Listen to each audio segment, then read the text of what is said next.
Hello, hello. Welcome to Storytime with Moog. I am Moog, and today we are reading Grimm's Fairy Tales. But first,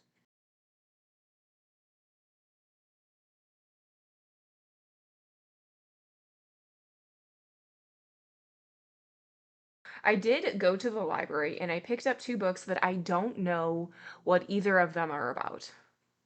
Okay, let me explain. So I picked up How to Read a Book by Monica Wood, and it says author of The One in a Million Boy. Haven't heard of it. I have no idea what this is about. I'm guessing it's like a cozy bookstore book, I guess. And I'm reading it because it was picked for a book club that I'm part of.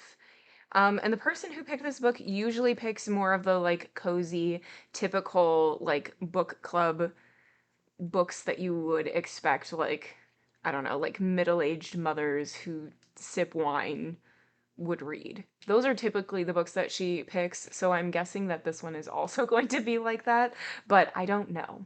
I don't know. I haven't started, just picked it up. No idea.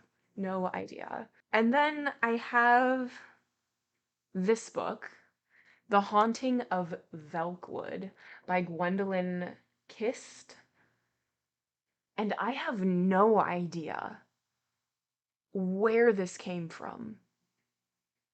I mean, I requested it, apparently.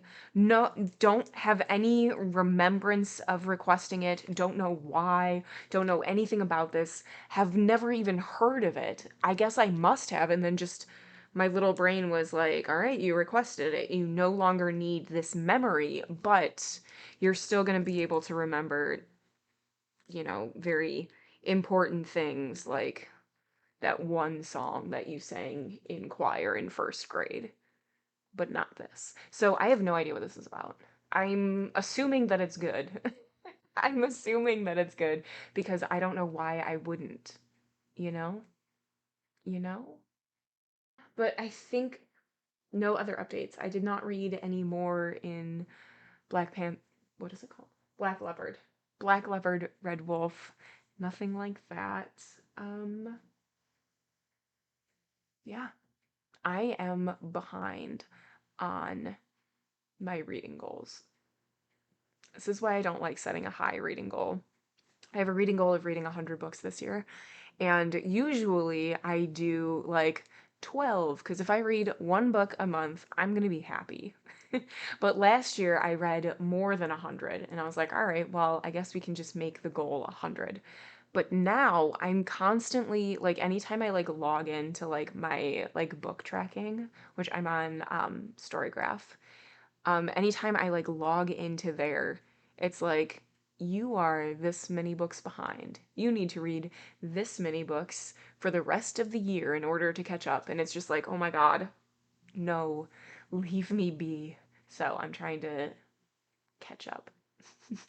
I, nobody has asked for me to read 100 books. This is just a self-imposed goal that I'm stressing out about that I don't need to.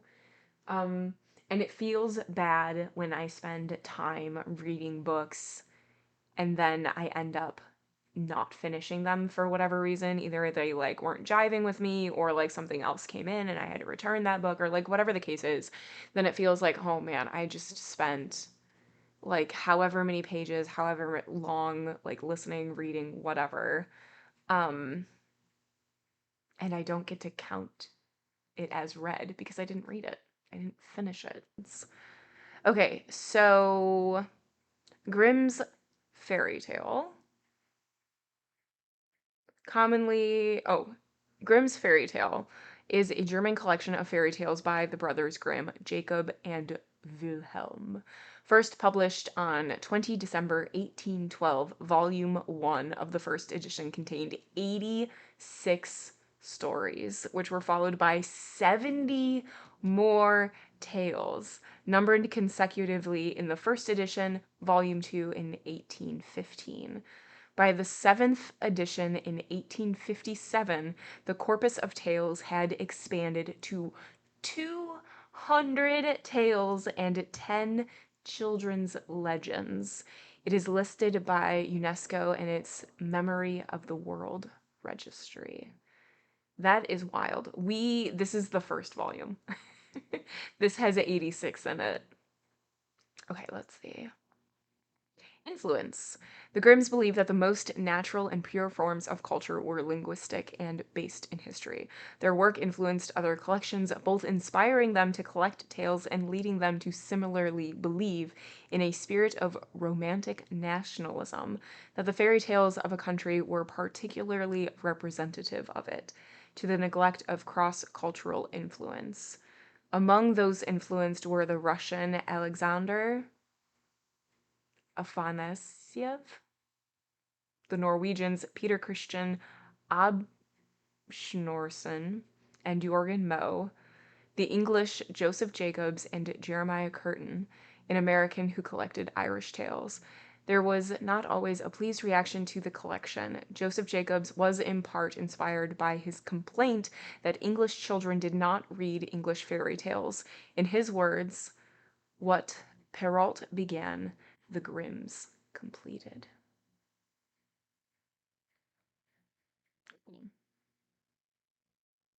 All right, let's do it. Let's do it. Let's do it.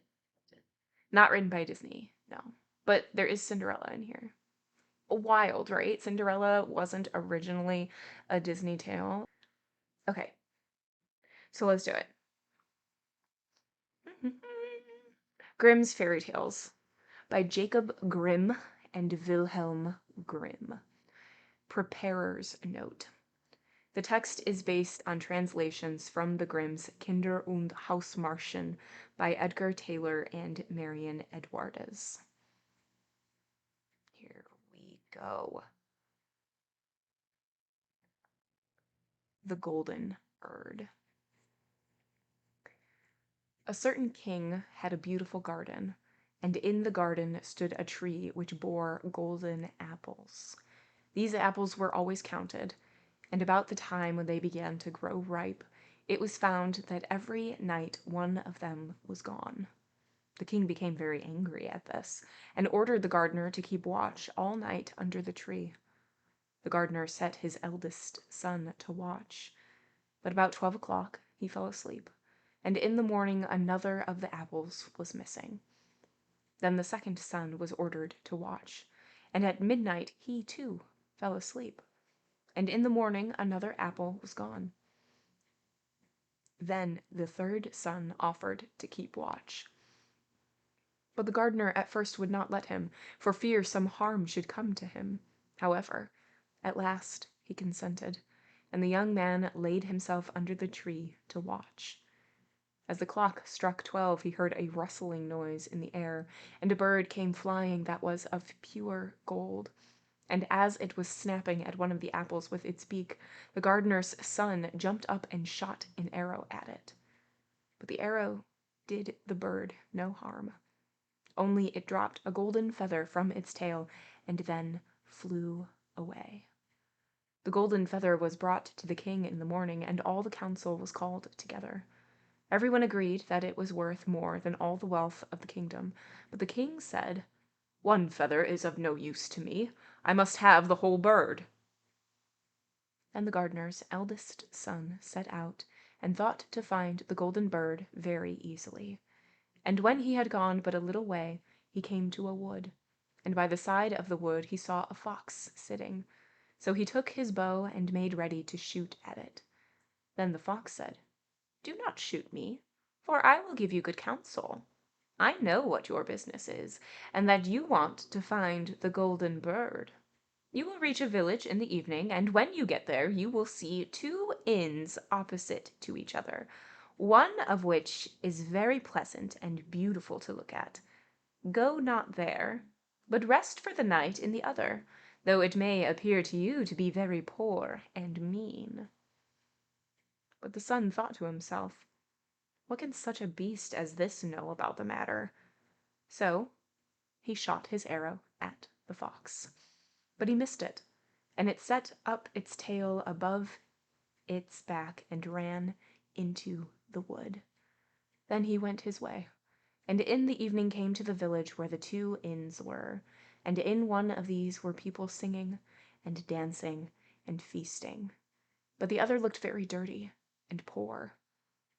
"I should be very silly," said he, "if I went to that shabby house and left this charming place."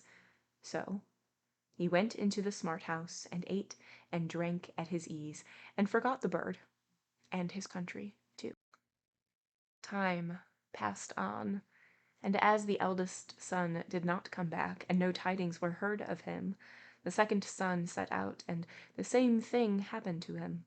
He met the fox, who gave him the good advice, but when he came to the 2 inns, his eldest brother was standing at the window where the merrymaking was, and called to him to come in, and he could not withstand the temptation, but went in, and forgot the golden bird and his country in the same manner. Time passed on, and the youngest son too wished to set out into the wide world to seek for the golden bird. But his father would not listen to it for a long while, for he was very fond of his son, and was afraid that some ill luck might happen to him also, and prevent his coming back.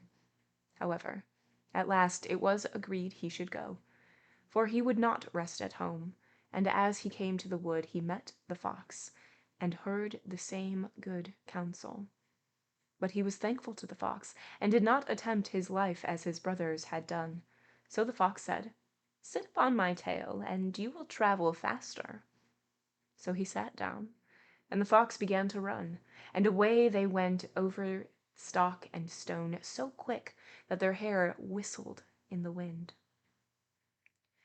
When they came to the village, the son followed the fox's counsel, and without looking about him went to the shabby inn and rested there all night at his ease. In the morning came the fox again and met him as he was beginning his journey, and said, "Go straight forward till you come to a castle, before which lie a whole troop of soldiers fast asleep and snoring. Take no notice of them, but go into the castle and pass on and on till you come to a room where the golden bird sits in a wooden cage. Close by it stands a beautiful golden cage. But do not try to take the bird out of the shabby cage and put it into the handsome one, otherwise you will repent it." Then the fox stretched out his tail again, and the young man sat himself down, and away they went over stock and stone till their hair whistled in the wind. Before the castle gate all was as the fox had said. So the son went in and found the chamber where the golden bird hung in a wooden cage, and below stood the golden cage, and the 3 golden apples that had been lost were lying close by it. Then thought he to himself, "It will be a very droll thing to bring away such a fine bird in this shabby cage." So he opened the door, and took hold of it, and put it into the golden cage. But the bird set up such a loud scream that all the soldiers awoke, and they took him prisoner and carried him before the king.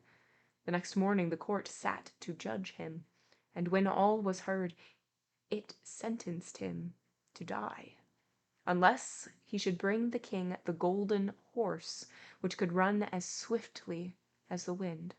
And if he did this, he was to have the golden bird given him for his own. So he set out once more on his journey, sighing and in great despair, when on a sudden his friend the fox met him and said, "You see now what has happened on account of your not listening to my counsel.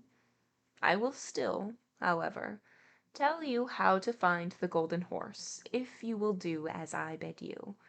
You must go straight on till you come to the castle where the horse stands in his stall. By his side will lie the groom fast asleep and snoring. Take away the horse quietly, but be sure to put the old leathern saddle upon him, and not the golden one that is close by it." Then the son sat down on the fox's tail, and away they went over stock and stone till their hair whistled in the wind. All went right, and the groom lay snoring with his hand upon the golden saddle. But when the son looked at the horse, he thought it a great pity to put the leathern saddle upon it. "I will give him the good one," said he. "I am sure he deserves it." As he took up the golden saddle, the groom awoke and cried out so loud that all the guards ran in and took him prisoner. And in the morning he was again brought before the court to be judged, and was sentenced to die. But it was agreed that if he could bring thither the beautiful princess, he should live, and have the bird and the horse given him for his own. Then he went his way very sorrowful. But the old fox came and said, "Why did you not listen to me? If you had, you would have carried away both the bird and the horse. Yet will I once more give you counsel. Go straight on, and in the evening you will arrive at the castle. At 12 o'clock at night the princess goes to the bathing house. Go up to her and give her a kiss, and she will let you lead her away.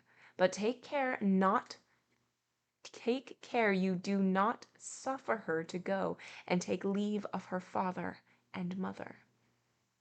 Then the fox stretched out his tail, and so away they went over stock and stone till their hair whistled again. As they came to the castle, all was as the fox had said, and at 12 o'clock the young man met the princess going to the bath and gave her the kiss, and she agreed to run away with him, but begged with many tears that he would let her take leave of her father. At first he refused, but she wept still more and more, and fell at his feet, till at last he consented. But the moment she came to her father's house, the guards awoke, and he was taken prisoner again. Then he was brought before the king, and the king said, "You shall never have my daughter unless in 8 days you dig away the hill that stops the view from my window." Now, this hill was so big that the whole world could not take it away. And when he had worked for 7 days and had done very little, the fox came and said, "Lie down and go to sleep. I will work for you." And in the morning he awoke, and the hill was gone. So he went merrily to the king, and told him that now that it was removed, he must give him the princess. Then the king was obliged to keep his word, and away went the young man and the princess. And the fox came and said to him, "We will have all 3, the princess, the horse, and the bird." "Ah," said the young man, "that would be a great thing, but how can you contrive it?" "If you will only listen," said the fox, "it can be done. When you come to the king and he asks for the beautiful princess, you must say, 'Here she is.' Then he will be very joyful, and you will mount the golden horse that they are to give you, and put out your hand to take leave of them. But shake hands with the princess last. Then lift her quickly onto the horse behind you, clap your spurs to his side, and gallop away as fast as you can." All went right. Then the fox said, "When you come to the castle where the bird is, I will stay with the princess at the door, and you will ride in and speak to the king. And when he sees that it is the right horse, he will bring out the bird, but you must sit still and say that you want to look at it, to see whether it is the true golden bird. And when you get it into your hand, ride away." This, too, happened as the fox said. They carried off the bird, the princess mounted again, and they rode on to a great wood. Then the fox came and said, "Pray, kill me, and cut off my head and my feet." But the young man refused to do it, so the fox said, "I will at any rate give you good counsel. Beware of 2 things. Ransom no one from the gallows, and sit by the side of no river." Then away he went. Well, thought the young man. "It is no hard matter to keep that advice." He rode on with the princess till at last he came to the village where he had left his two brothers. And there he heard a great noise and uproar. And when he asked what was the matter, the people said, "Two men are going to be hanged." And he came nearer. He saw that the two men were his brothers, who had turned robbers. So he said, "Cannot they in any way be saved?" But the people said, "No, unless he would bestow all his money upon the rascal and buy their liberty." Then he did not stay to think about the matter, but paid what was asked, and his brothers were given up, and went on with him towards their home. And as they came to the wood where the fox first met them, it was so cool and pleasant that the two brothers said, "Let us sit down by the side of the river, and rest a while to eat and drink." So he said, "Yes," and forgot the fox's counsel, and sat down on the side of the river, and while he suspected nothing, they came behind and threw him down the bank, and took the princess, the horse, and the bird, and went home to the king their master, and said, "All this have we won by our labor." Then there was great rejoicing made, but the horse would not eat, the bird would not sing, and the princess wept. The youngest son fell to the bottom of the river's bed. Luckily, it was nearly dry, but his bones were almost broken, and the bank was so steep that he could find no way to get out. And the old fox came once more, and scolded him for not following his advice. Otherwise no evil would have befallen him. "Yet," said he, "I cannot leave you here, so lay hold of my tail, and hold fast." Then he pulled him out of the river, and said to him as he got upon the bank, "Your brothers have set watch to kill you, if they find you in the kingdom." So he dressed himself as a poor man, and came secretly to the king's door, and was scarcely within the doors when the horse began to eat, and the bird to sing, and the princess left off weeping.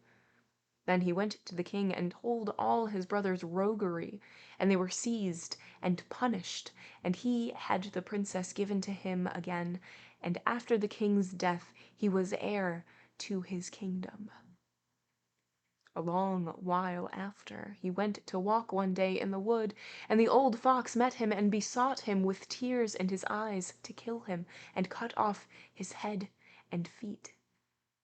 And at last he did so, and in a moment the fox was changed into a man and turned out to be the brother of the princess, who had been lost a great many, many years. The end. The end. I haven't heard that one. I feel like there's gonna be a lot that I haven't heard. Like I know like Rapunzel, Hansel and Gretel, like those ones. But there's 86 in here. There's definitely other ones that I do not know. Yeah, exactly. Basically, we just stole all of the things and then didn't listen to the fox and then was killed. Well, thrown into the river. It was very dramatic. I like it. I like how it's told as well. Short and sweet. Hans in luck. Some men are born to good luck. All they do or try to do comes right. All that fails to them is so much gain. All their geese are swans. All their cards are trumps. Toss them away, toss them which way you will. They will always, like poor puss, alight upon their legs, and only move on so much the faster. Think of them as they think of themselves. But what care they for the world? What can it know about the matter? One of these lucky beings was neighbor Hans. 7 long years he had worked hard for his master. At last he said, "Master, my time is up. I must go home and see my poor mother once more, so pray pay me my wages and let me go." And the master said, "You have been faithful and a good servant, Hans, so your pay shall be handsome." Then he gave him a lump of silver as big as his head. Hans took out his pocket handkerchief, put the piece of silver into it, threw it over his shoulder, and jogged off on his road homewards. As he went lazily on, dragging one foot after the other, a man came in sight, trotting along on a capital horse. "Ah," said Hans aloud, "what a fine thing it is to see! What a fine thing it is to ride on horseback! There he sits as easy and happy as if he was at home, in the chair by his fireside. He trips against no stones, saves shoe leather, and gets on he hardly knows how." Hans did not speak so softly, but the horseman heard it all and said, "Well, friend, why do you go on foot then?" "Ah," said he, "I have this load to carry. To be sure it is silver, but it is so heavy that I can't hold up my head, and you must know it hurts my shoulder sadly." "What do you say of making an exchange?"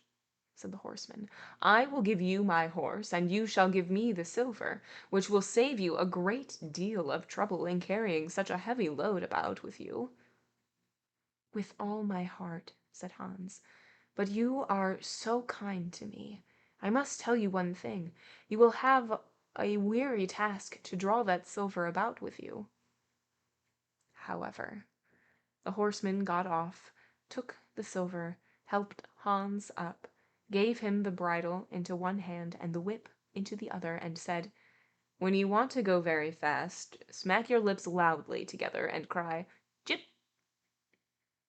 Hans was delighted as he sat on the horse, drew himself up, squared his elbow, turned out his toes, cracked his whip, and rode merrily off.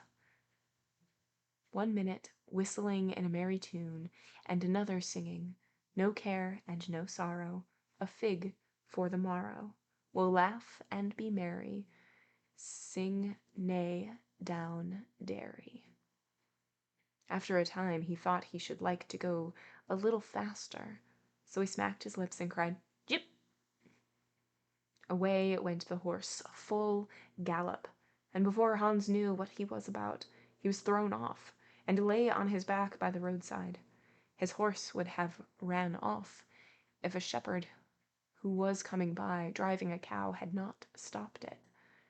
Hans soon came to himself, and got upon his legs again, sadly vexed, and said to the shepherd, "This riding is no joke. When a man has the luck to get upon a beast like this that stumbles and flings him off as if it would break his neck. However, I'm off now once for all. I like your cow now a great deal better than this smart beast that played me this trick, and has spoiled my best coat. You see, in this puddle, which by the way smells not very like a nosegay, one can walk along at one's leisure behind that cow, keep good company, and have milk, butter, and cheese every day into the bargain. What would I give to have such a prize?" "Well," said the shepherd, "if you are so fond of her, I will change my cow for your horse. I like to do good to my neighbors, even though I lose by it myself." "Done," said Hans merrily. "What a noble heart that good man has," thought he. Then the shepherd jumped upon the horse, wished Hans and the cow good morning, and away he rode. Hans brushed his coat, wiped his face and hands, rested a while, and then drove off his cow quietly, and thought his bargain a very lucky one. If I have only a piece of bread, and I certainly shall always be able to get that, I can, whenever I like, eat my butter and cheese with it, and when I am thirsty I can milk my cow and drink the milk, and what can I wish for more? When he came to an inn, he halted, ate up all his bread, and gave away his last penny for a glass of beer. When he had rested himself, he set off again, driving his cow towards his mother's village.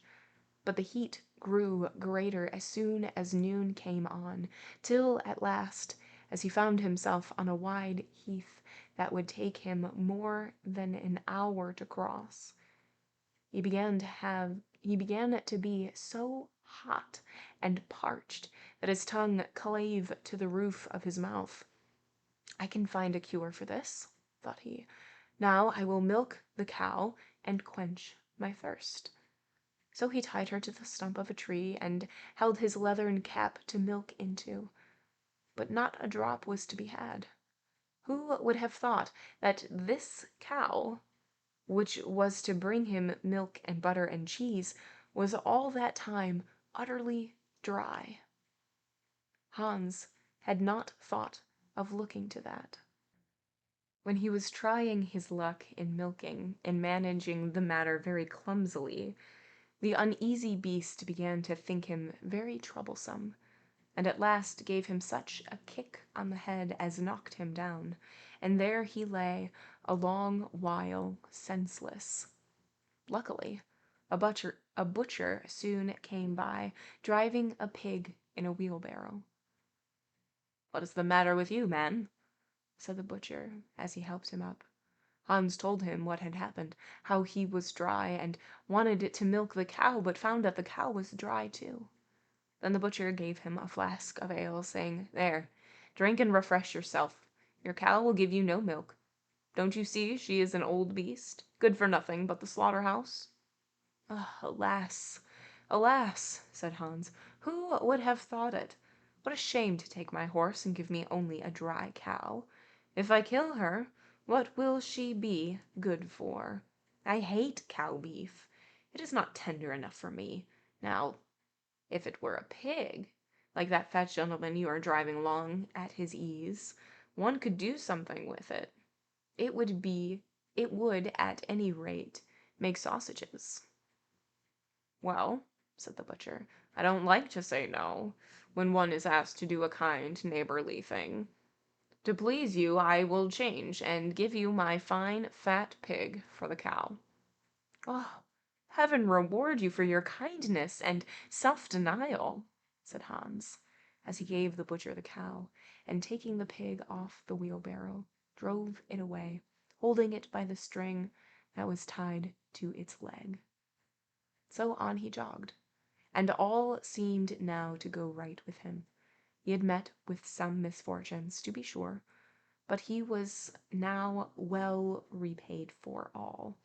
How could it be otherwise, with such a traveling companion as he had at last got?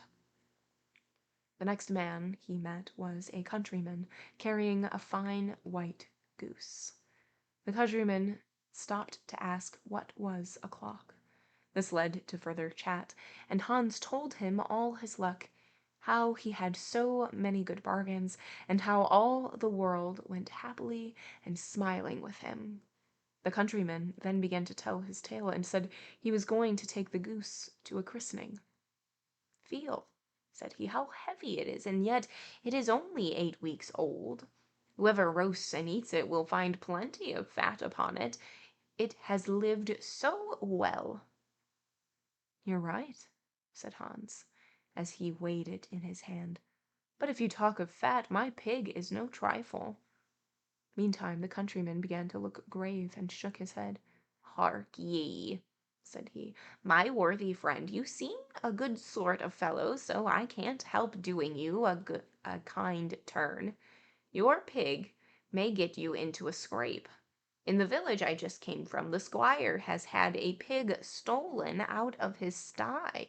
I was dreadfully afraid when I saw that you had the squire's pig.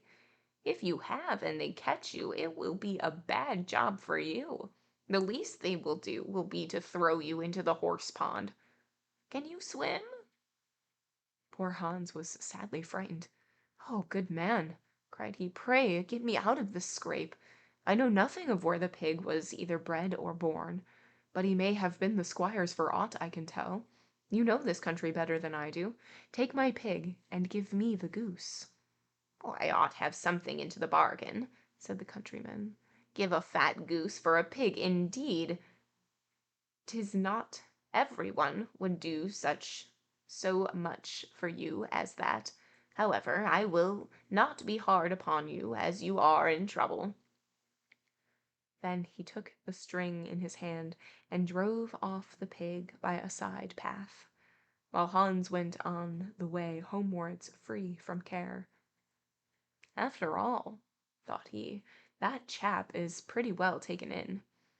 I don't care whose pig it is, but wherever it came from, it has been a very good friend to me. I have much the best of the bargain. First, there will be a capital roast, then the fat will find me in goose grease for 6 months, and then there are all the beautiful white feathers. I will put them into my pillow, and then I am sure I shall sleep soundly without rocking. How happy my mother will be! Talk of a pig, indeed! Give me a fine fat goose." As he came to the next village, he saw a scissor grinder with his wheel working and singing, "O'er hill and o'er dale, so happy I roam, work light and live well, all the world is my home. Then who so blithe, so merry as I?" Hans stood looking on for a while, and at last said, "You must be well off, Master Grinder. You seem so happy at your work." "Yes," said the other, "mine is a golden trade. A good grinder never puts his hand into his pocket without finding money in it. But where did you get that beautiful goose?" "Oh, I did not buy it. I gave a pig for it." "And where did you get the pig?" "I gave a cow for it." "And the cow?" "I gave a horse for it." "And the horse?" "I gave a lump of silver as big as my head for it."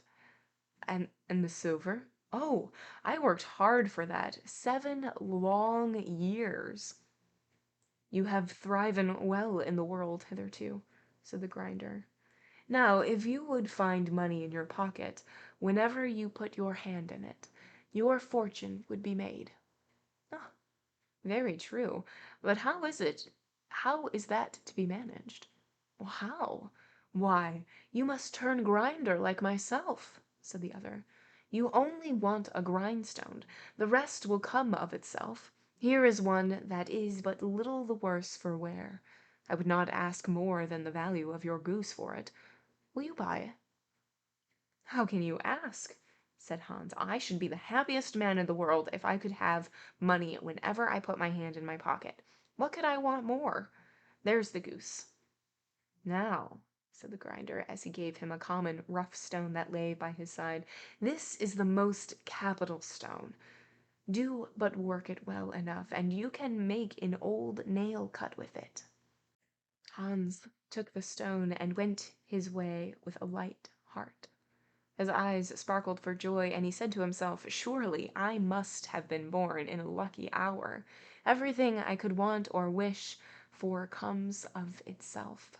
People are so kind. They seem really to think I do them a favor in letting them make me rich and giving me good bargains." Meantime, he began to be tired and hungry too, for he had given away his last penny in his joy at getting the cow. At last he could go no farther, for the stone tired him sadly, and he dragged himself to the side of the river that he might take a drink of water and rest a while. So he laid the stone carefully by his side of the bank, but as he stooped down to drink it, he forgot it, pushed it a little, and down it rolled plump into the stream. For a while he watched it sinking in the deep, clear water, then sprang up and danced for joy, and again fell upon his knees and thanked heaven, with tears in his eyes, for its kindness in taking away his only plague, the ugly, heavy stone. "How happy am I!" cried he. "Nobody was ever so lucky as I." Then up he got with a light heart, free from all his troubles, and walked on till he reached his mother's house, and told her how very easy the road to good luck was. End of the story. Hans is so lucky, a complete dumbass, but too stupid to realize it. What is Mama gonna feel about this? So Hans has been working stupid hard for 7 years. And he's like, all right, Master, I am leaving. Give me my coin. And so he gives him this huge sack of silver and then goes on his way. And little by little, he keeps trading for downgrades to the point that by the time he gets home to his mother, the reason that he was leaving work and maybe the reason he started working was to get money for the house, he has nothing. But he just thinks that he's doing so well. It's so funny. It's so funny. I liked it. I do wonder if Mama was like, all right, well, you gotta go work again. We need money or something. You brought nothing. When he had the stone to like grind down metals, I was like, all right, okay, so now he's just gonna bring the stone home and work for 7 years to make money, but then he even lost that. I was wondering if he was going to come home with nothing or like somehow circle back to having all of the money. I thought that either one of those would have been exactly how it went.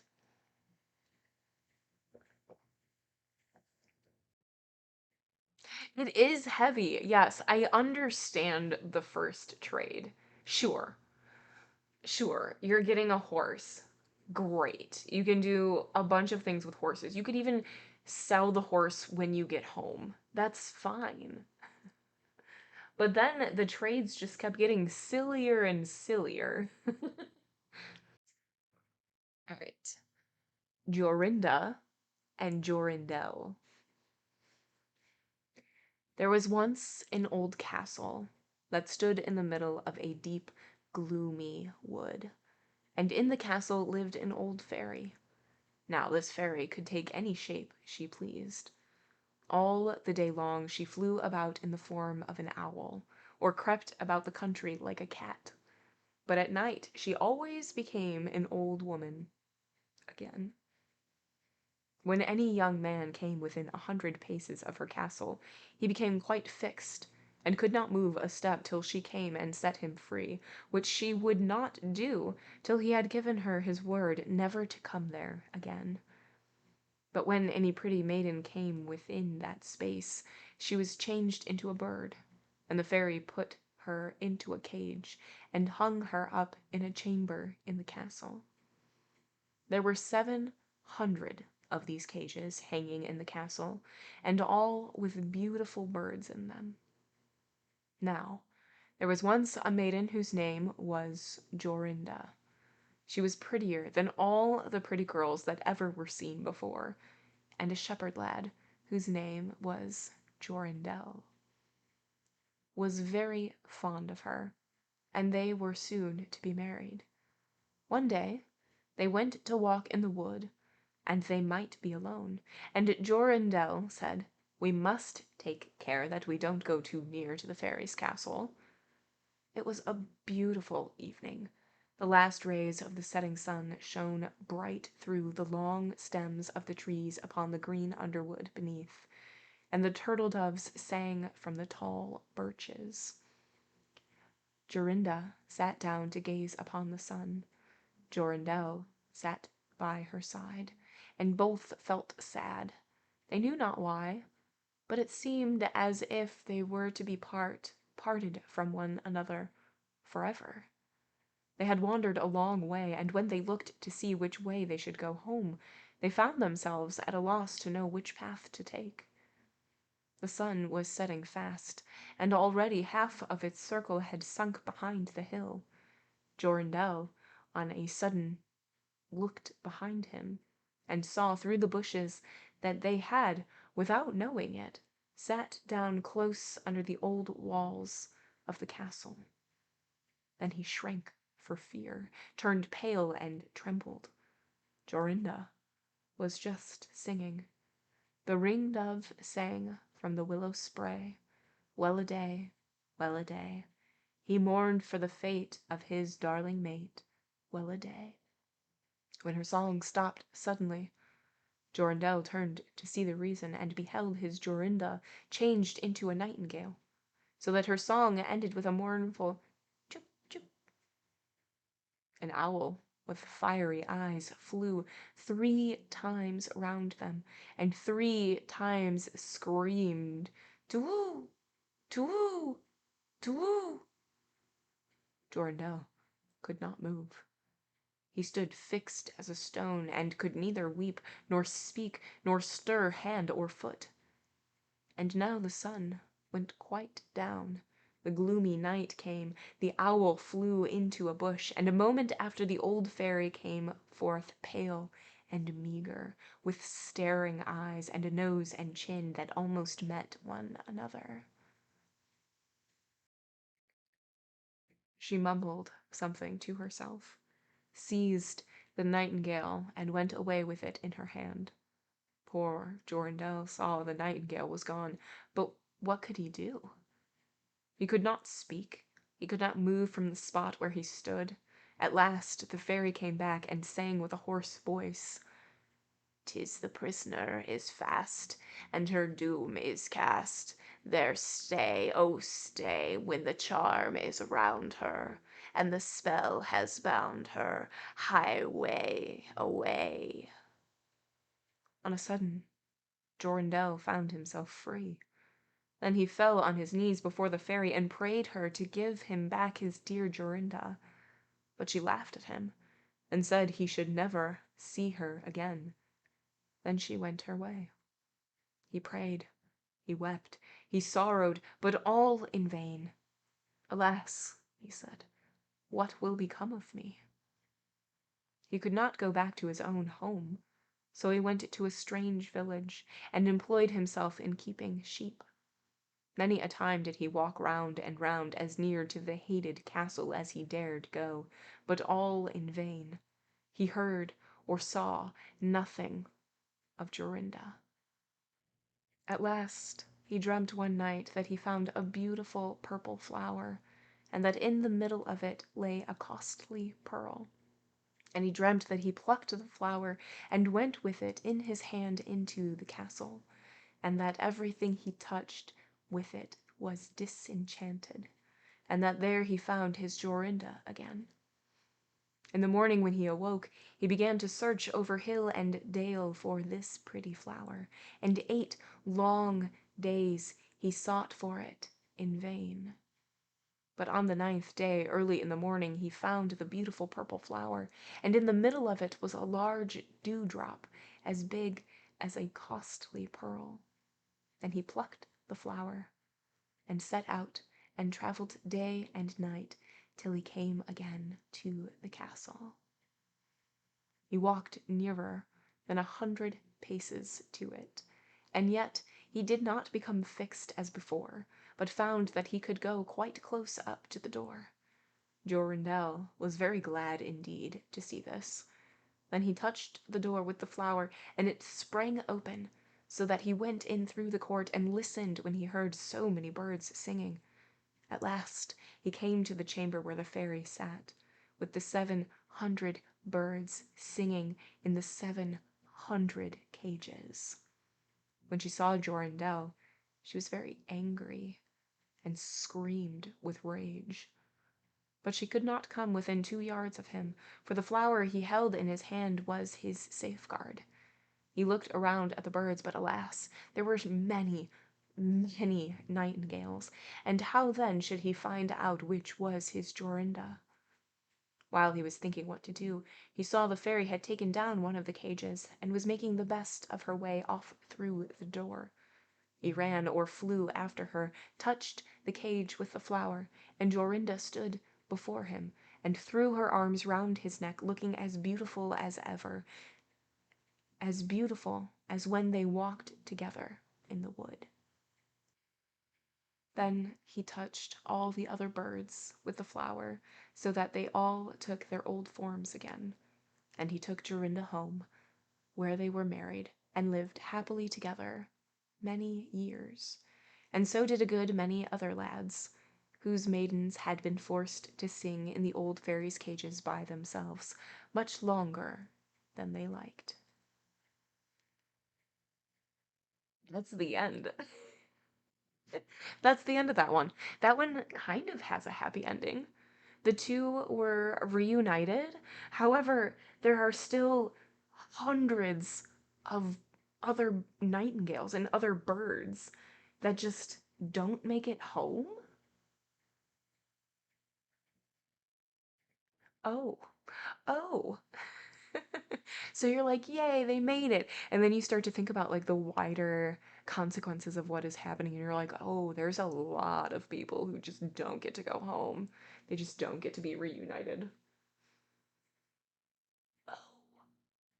And I'm imagining like all of these cages, I'm imagining like a Souls game, like Dark Souls or Elden Ring, how all of those like cages are just like hanging from the ceiling and you like span out and there's just so many of them. That's what I'm imagining. Let's see. The traveling musicians. An honest farmer had once an ass that had been a faithful servant to him a great many years, but was now growing old, and every day more and more unfit for work. His master therefore was tired of keeping him, and began to think of putting an end to him. But the ass, who saw that some mischief was in the wind, took himself slyly off, and began his journey towards the great city.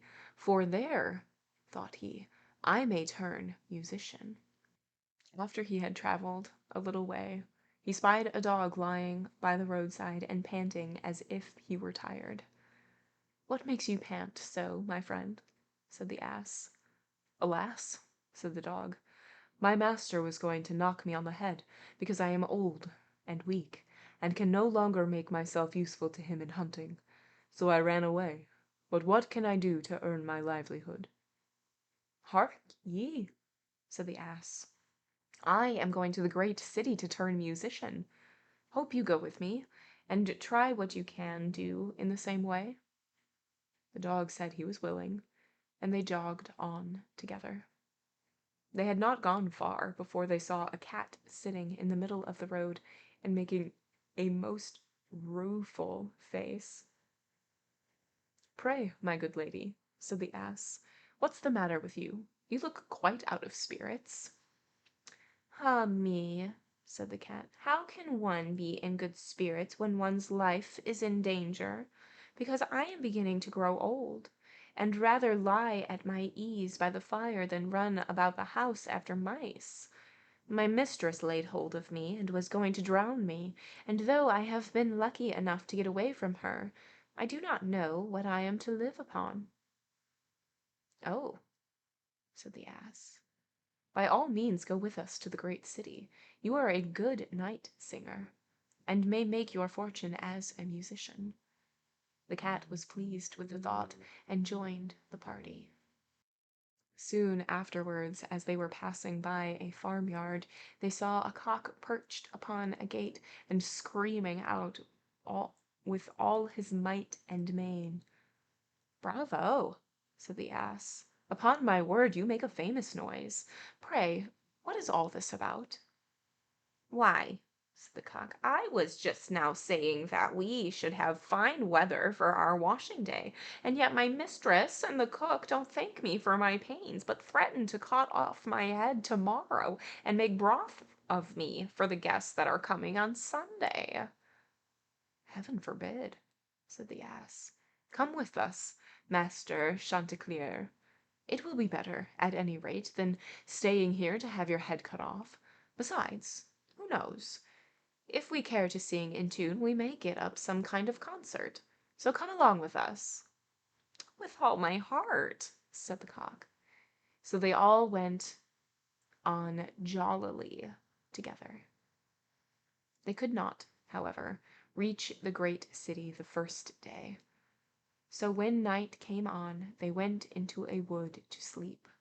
The ass and the dog laid themselves down under a great tree, and the cat climbed up into the branches, while the cock, thinking that the higher he sat, the safer he should be, flew up to the very top of the tree, and then, according to his custom, before he went to sleep, looked out on all sides of him to see that everything was well.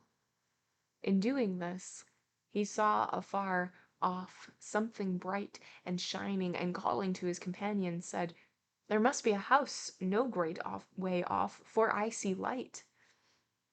"If that can be the case," said the ass, "we had better change our quarters, for our lodging is not the best in the world. Besides," added the dog, "I should not be the worse for a bone or two, or a bit of meat."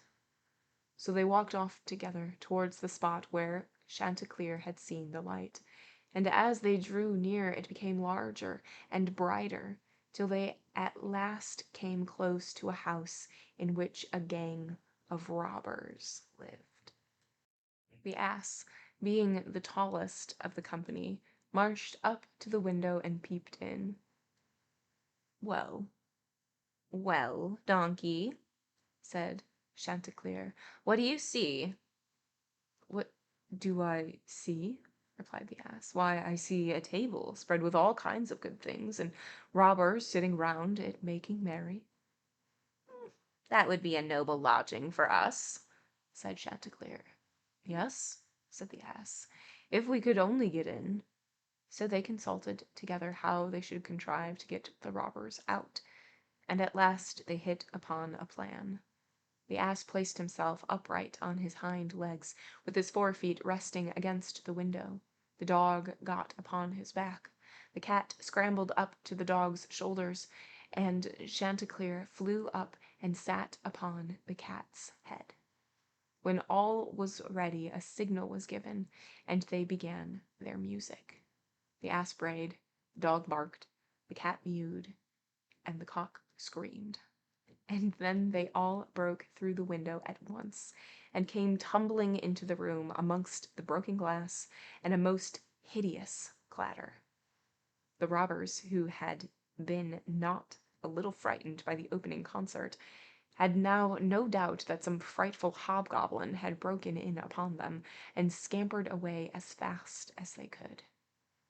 The coast was clear. Our travelers soon sat down and dispatched what the robbers had left, with as much eagerness as they had not expected to eat again for a month. As soon as they had satisfied themselves, they put out the lights, and each once more sought out a resting place to his own liking. The donkey laid himself down upon a heap of straw in the yard. The dog stretched himself upon a mat behind the door. The cat rolled herself up on the hearth before the warm ashes, and Chanticleer perched upon a beam on the top of the house, and, as they were all rather tired with their journey, they soon fell asleep. But about midnight, when the robbers saw from afar that the lights were out and that all seemed quiet, they began to think that they had been in too great a hurry to run away, and one of them, who was bolder than the rest, went to see what was going on. Finding everything still, he marched into the kitchen and groped about till he found a match in order to light a candle, and then, espying the glittering fiery eyes of the cat, he mistook them for live coals, and held the match to them to light it. But the cat, not understanding this joke, sprang at his face and spat and scratched at him. This frightened him dreadfully, and away he ran to the back door. But there the dog jumped up and bit him in the leg, and as he was crossing over the yard, the ass kicked him, and the cock, who had been awakened by the noise, crowed with all his might. At this the robber ran back as fast as he could to his comrades, and told the captain how a horrid witch had got into the house and had spat at him and scratched his face with her bony, long fingernails. How a man with a knife in his hand had hidden himself behind the door and stabbed him in the leg. How a monster stood in the yard and struck him with a club, and how the devil had sat upon the top of the house and cried out, "Throw the rascal up there!" After this, the robbers never dared go back to the house, but the musicians were so pleased with their quarters that they took up their abode there. And there they are, I dare say, at this very day. And that's cute. So we have all these animals who are deemed as being like old or useless or whatever the case may be. And they're like, well, let's go to town. Let's go be musicians. And so they find each other one by one. And on their journey, they find a house that is full of robbers. And so they try to get the robbers out, which they do. And then they just decide to stay there. And the robbers realize that the lights are out and maybe, what they heard like left. Maybe they were too quick to leave. And so they come back. One of them comes back and gets just like attacked by each of them in turn, and then goes back to the robbers to be like, yeah, there was like this monster, there was this guy, there was this like witch with like long fingers. And so they never went back, and to this day the animals still live there peacefully. And that's how we started retirement homes.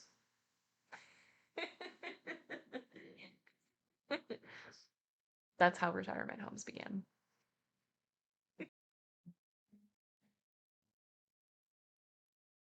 Old Sultan.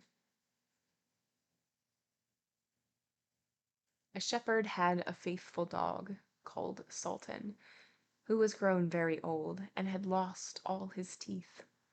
And one day, when the shepherd and his wife were standing together before the house, the shepherd said, "I will shoot old Sultan tomorrow morning, for he is of no use now." But his wife said, "Pray, let the poor faithful creature live. He has served us well a great many years, and we ought to give him a livelihood for the rest of his days." "But what can we do with him?" said the shepherd. "He has not a tooth in his head, and the thieves don't care for him at all. To be sure, he has served us, but then he did it to earn his livelihood. Tomorrow shall be his last day, depend upon it." Poor Sultan, who was lying close by them, heard all that the shepherd and his wife said to one another, and was very much frightened to think tomorrow would be his last day. So in the evening he went to his good friend the wolf, who lived in the wood, and told him all his sorrows, and how his master meant to kill him in the morning. "Make yourself easy," said the wolf. "I will give you some good advice. Your master, goes out every morning very early with his wife into the field, and they take their little child with them, and they lay it down behind the hedge in the shade while they are at work. Now, do not lie down close by the child and pretend to be watching it, and I will come out of the wood and run away with it. You must run after me as fast as you can, and I will let it drop. Then you may carry it back, and they will think you have saved their child, and they will be so thankful to you that they will take care of you as long as you live." The dog liked this plan very well, and accordingly so it was managed. The wolf ran with the child a little way. The shepherd and his wife screamed out, but the Sultan soon overtook him, and carried the poor little thing back to his master and mistress. Then the shepherd patted him on the head and said, "Old Sultan has saved our child from the wolf, and therefore he shall live and be well taken care of, and have plenty to eat. Wife, go home and give him a good dinner, and let him have my old cushion to sleep on as long as he lives." So from this time forward, Sultan had all that he could wish for. Soon afterwards, the wolf came and wished him joy and said, "Now, my good fellow, you must tell no tales, but turn your head the other way when I want to taste one of the old shepherd's fine, fat sheep." "No," said the Sultan, "I will be true to my master." However, the wolf thought it was in joke, and came out one night to get a dainty morsel. But Sultan had told his master what the wolf meant to do, so he laid wait for him behind the barn door, and when the wolf was busy looking out for a good fat sheep, he had a stout cudgel laid about his back that combed his locks for him finely.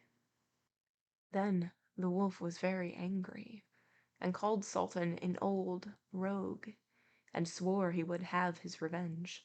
So the next morning the wolf sent the boar to challenge Sultan to come into the wood to fight the matter. Now Sultan had nobody he could ask to be his second but the shepherd's old three-legged cat. So he took her with him, and as the poor thing limped along with some trouble, she stuck up her tail straight in the air. The wolf and the wild boar were first on the ground, and when they espied their enemies coming and saw the cat's long tail standing straight in the air, they thought she was carrying a sword for Sultan to fight with, and every time she limped they thought she was picking up a stone to throw at them. So they said they should not like this way of fighting, and the boar lay down behind a bush, and the wolf jumped up into a tree. Sultan and the cat soon came up, and looked about and wondered that no one was there. The boar, however, had not quite hidden himself, for his ears stuck out of the bush, and when he shook one of them a little, the cat, seeing something move, and thinking it was a mouse, sprang upon it, and bit and scratched it, so that the boar jumped up and grunted and ran away, roaring out, "Look up at the tree, there sits the one who is to blame." So they looked up, and espied the wolf sitting amongst the branches, and they called him a cowardly rascal, and would not suffer him to come down till he was heartily ashamed of himself, and had promised to be good friends again with old Sultan. End of the story. These ones are like bing bang boom, real short, real short. So we have old Sultan, who is a dog and very old, and his master is like, "All right, we're gonna kill old Sultan tomorrow because he is just old and useless." And of course, Sultan is like upset about this and was like, "Oh no, what am I gonna do?"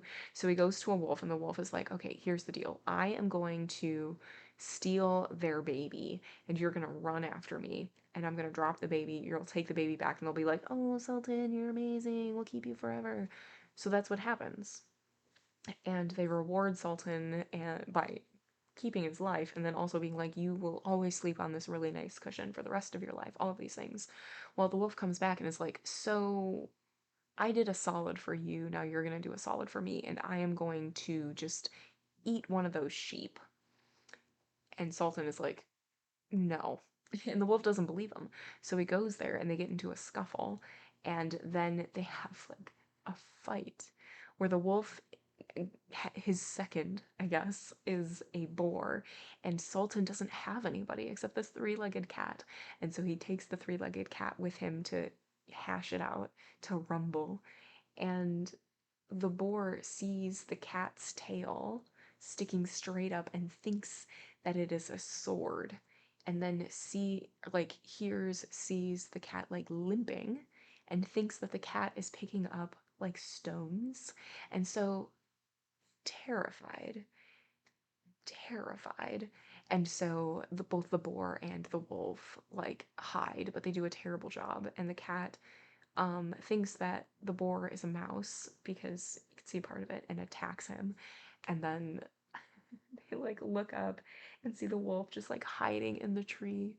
They're like, "You are a silly coward." And that was the end of it. Moral: no good deed goes unpunished. Oh, this one's like super short. Excellent. The straw, the coal, and the bean. In a village dwelt a poor old woman who had gathered together a dish of beans and wanted to cook them. So she made a fire on her hearth, and that it might burn the quicker, she lighted it with a handful of straw.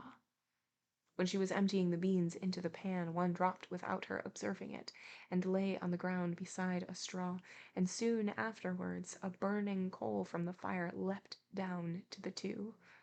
Then the straw began and said, "Dear friends, from whence do you come here?" The coal replied, "I unfortunately sprang out of the fire, and if I had not escaped by sheer force, my death would have been certain. I should have been burnt to ashes."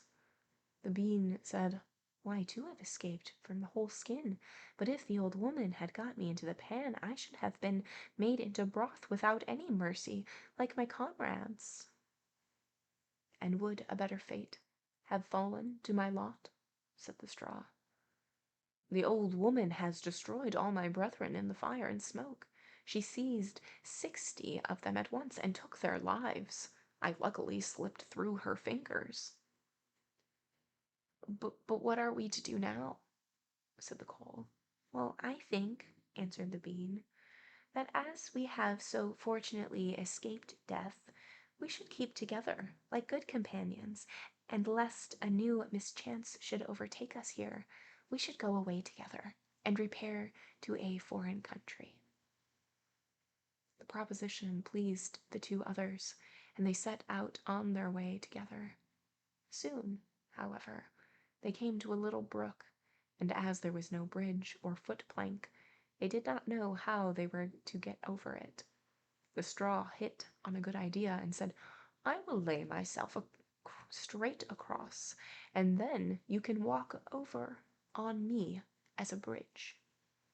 The straw therefore stretched itself from one bank to the other, and the coal, who was of an impetuous disposition, tripped quite boldly on the newly built bridge.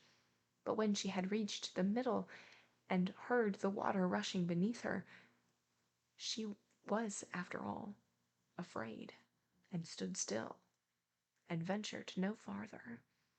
The straw, however, began to burn, broke in 2 pieces, and fell into the stream.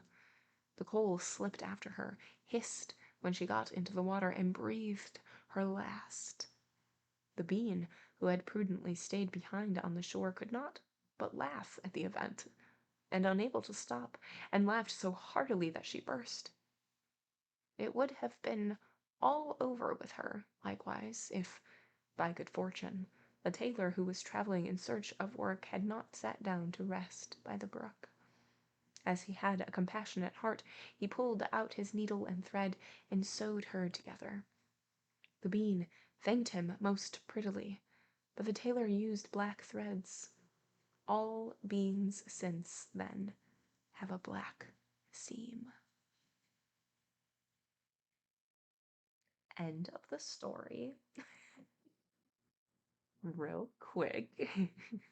Okay, so we have coal, straw, and bean, and they are all going to be used by this woman to like start a fire and like cook. And each one of these escape, and they're like, all right, well, what should we do with our newfound freedom? Obviously, we should go to a new country. So they set out on their journey, but in doing so, they come across water.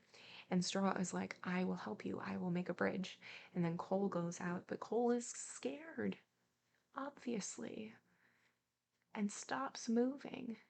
But Cole is smoldering and catches Straw on fire and breaks, and then they both go into the water and breathe their last.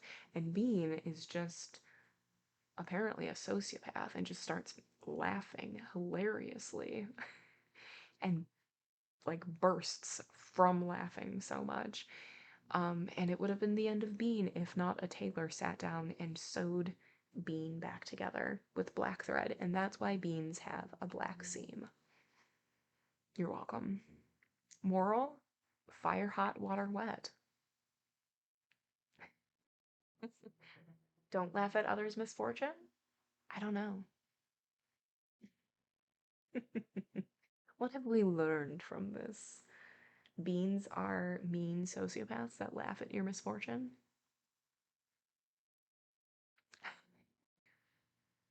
Okay. Briar Rose. A king and queen once upon a time reigned in a country a great way off, where there were in those days fairies. Now, this king and queen had plenty of money, and plenty of fine clothes to wear, and plenty of good things to eat and drink, and a coach to ride out in every day. But though they had been married many years, they had no children, and this grieved them very much indeed. But one day, as the queen was walking by the side of the river, at the bottom of the garden she saw a poor little fish that had thrown itself out of the water, and lay gasping and nearly dead on the bank. And the queen took pity on the little fish, and threw it back again into the river. And before it swam away, it lifted its head out of the water and said, "I know what your wish is, and it shall be fulfilled. In return for your kindness to me, you will soon have a daughter." What the little fish had foretold soon came to pass, and the queen had a little girl, so very beautiful that the king could not cease looking on it for joy, and said he would hold a great feast and make merry, and show the child to all the land. So he asked his kinsmen and nobles and friends and neighbors, but the queen said, "I will have fairies also, that they might be kind and good to our little daughter." Now there were 13 fairies in the kingdom, but as the king and queen had only 12 golden dishes for them to eat out of, they were forced to leave one of the fairies without asking her. So 12 fairies came, each with a high red cap on her head, and red shoes with high heels on her feet, and a long white wand in her hand. And after the feast was over, they gathered round in a ring and gave all their best gifts to the little princess. But one gave her goodness, another beauty, another riches, and so on till she had all that was good in the world. Just as 11 of them had done blessing her, a great noise was heard in the courtyard, and word was brought that the 13th fairy was come, with a black cap on her head, and black shoes on her feet, and a broomstick in her hand, and presently up she came into the dining hall. Now, as she had not been asked to the feast, she was very angry, and scolded the king and queen very much, and set to work to take her revenge. So she cried out, "The king's daughter shall, in her 15th year, be wounded by a spindle and fall down dead." Then the 12th of the friendly fairies, who had not yet given her gift, came forward and said that the evil wish must be fulfilled, but that she could soften its mischief. So her gift was that the king's daughter, when the spindle wounded her, should not really die, but should only fall asleep for 100 years. However, the king hoped still to save his dear child altogether from the threatened evil, so he ordered that all the spindles in the kingdom should be brought up and burnt. But all the gifts of the first 11 fairies were in the meantime fulfilled, for the princess was so beautiful and well behaved and good and wise that everyone who knew her loved her.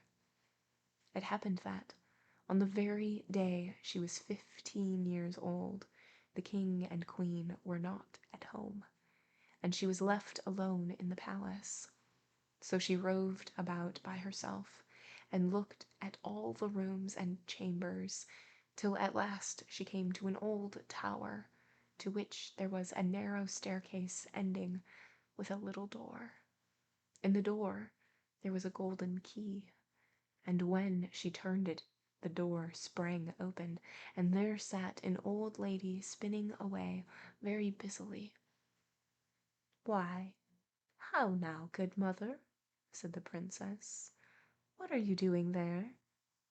"Spinning," said the old lady, and nodded her head, humming a tune, while buzz went the wheel. "How prettily that little thing turns round," said the princess, and took the spindle and began to try and spin, but scarcely had she touched it before the fairy's prophecy was fulfilled. The spindle wounded her, and she fell down lifeless on the ground. However, she was not dead, but had only fallen into a deep sleep, and the king and the queen, who had just come home, and all their court, fell asleep too. And the horses slept in the stables, and the dogs in the court, the pigeons on the horsetop, and the very flies slept upon the walls. Even the fire on the hearth left off blazing and went to sleep. The jack stopped, and the spit that was turning about with a goose upon it for the king's dinner stood still, and the cook, who was at that moment pulling the kitchen boy by the hair to give him a box on the ear for something he had done amiss, let him go, and both fell asleep. The butler, who was slyly tasting the ale, fell asleep with the jug at his lips, and thus everything stood still and slept soundly. A large hedge of horns soon grew round the palace, and every year it became higher and thicker, till at last the old palace was surrounded and hidden, so that not even the roof or the chimneys could be seen. But there went a report through all the land of the beautiful sleeping Briar Rose, for so the king's daughter was called, so that, from time to time, several kings' sons came and tried to break through the thicket into the palace. This, however, none of them could ever do, for the thorns and bushes laid hold of them, as it were, with hands, and there they stuck fast and died wretchedly. After many years there came a king's son into that land, and an old man told him the story of the thickets of thorns, and how a beautiful palace stood behind it, and how a wonderful princess called Briar Rose lay in it asleep with all her court. He told, too, how he had heard from his grandfather that many princes had come and had tried to break through the thicket, but that they had all stuck fast in it and died. And the young prince said, "All this shall not frighten me. I will go and see this Briar Rose." The old man tried to hinder him, but he was bent upon going. Now that very day the 100 years were ended, and as the prince came to the thicket he saw nothing but beautiful flowering shrubs, through which he went with ease, and they shut in after him as thick as ever. Then he came at last to the palace, and there in the court lay the dogs asleep, and the horses were standing in the stables, and on the roof sat the pigeons fast asleep, with their heads under their wings. And when he came into the palace, the flies were sleeping on the walls, the spit was standing still, the butler had the jug of ale at his lips, going to drink a draught, the maid sat with a fowl in her lap ready to be plucked, and the cook in the kitchen was still holding up her hand as if she was going to beat the boy.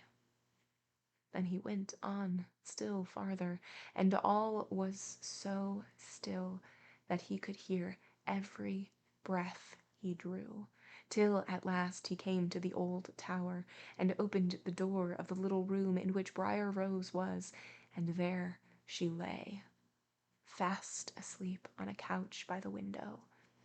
She looked so beautiful that he could not take his eyes off her, so he stooped down and gave her a kiss. But the moment he kissed her, she opened her eyes and awoke and smiled upon him, and they went out together, and soon the king and queen also awoke, and all the court, and gazed on each other with great wonder. And the horses shook themselves, and the dogs jumped up and barked. The pigeons took their heads from under their wings and looked about and flew into the fields. The flies on the walls buzzed again. The fire in the kitchen blazed up. Round went the jack, and round went the spit, with the goose for the king's dinner upon it.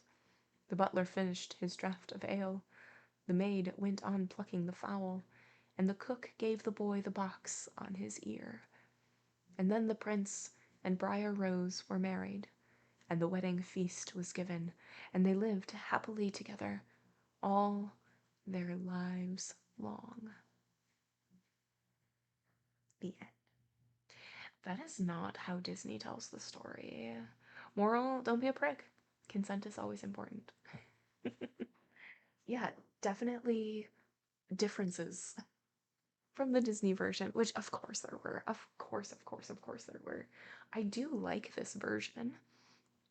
Um, but it's interesting that Maleficent doesn't get a name and doesn't like have the big dramatic fight at the end with the prince, and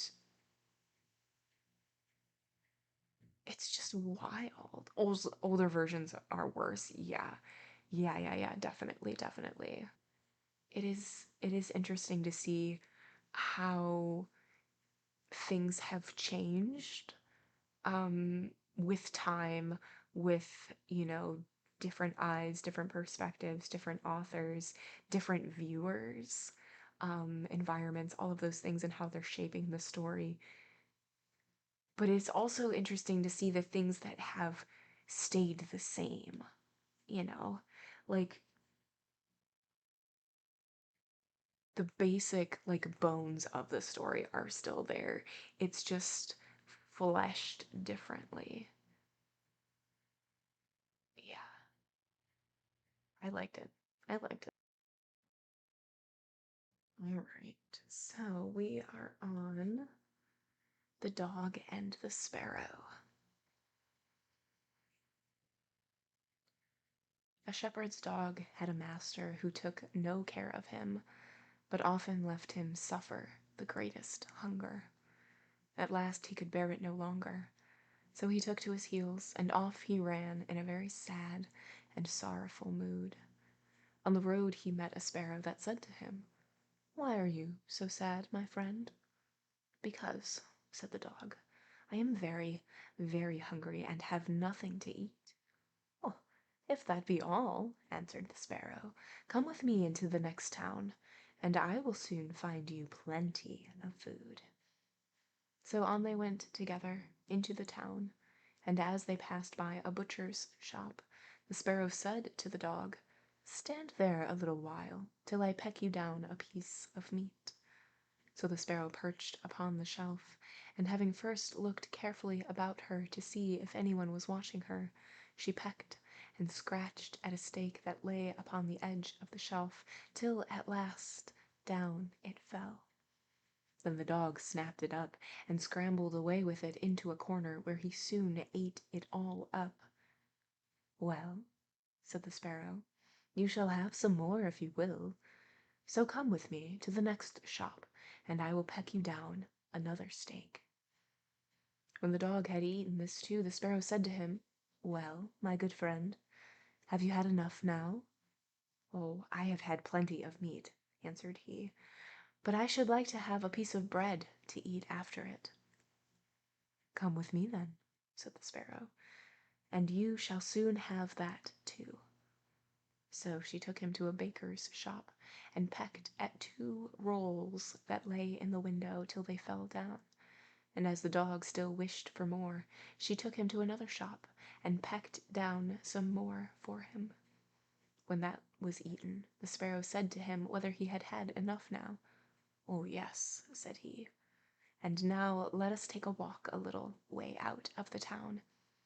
So they both went out upon the high road, but as the weather was warm, they had not gone far before the dog said, "I am very much tired. I should like to take a nap." "Very well," answered the sparrow, "do so, and in the meantime I will perch upon the bush." So the dog stretched himself out on the road and fell fast asleep. Whilst he slept, there came by a carter with a cart drawn by 3 horses and loaded with 2 casks of wine. The sparrow, seeing that the carter did not turn out of the way, but would go on in the track in which the dog lay, so as to drive over him, called out, "Stop! Stop, Mr. Carter, or it shall be the worse for you." But the carter grumbled to himself, "You make it the worst for me indeed. What can you do?" Cracked his whip, and drove his cart over the poor dog, so that the wheels crushed him to death.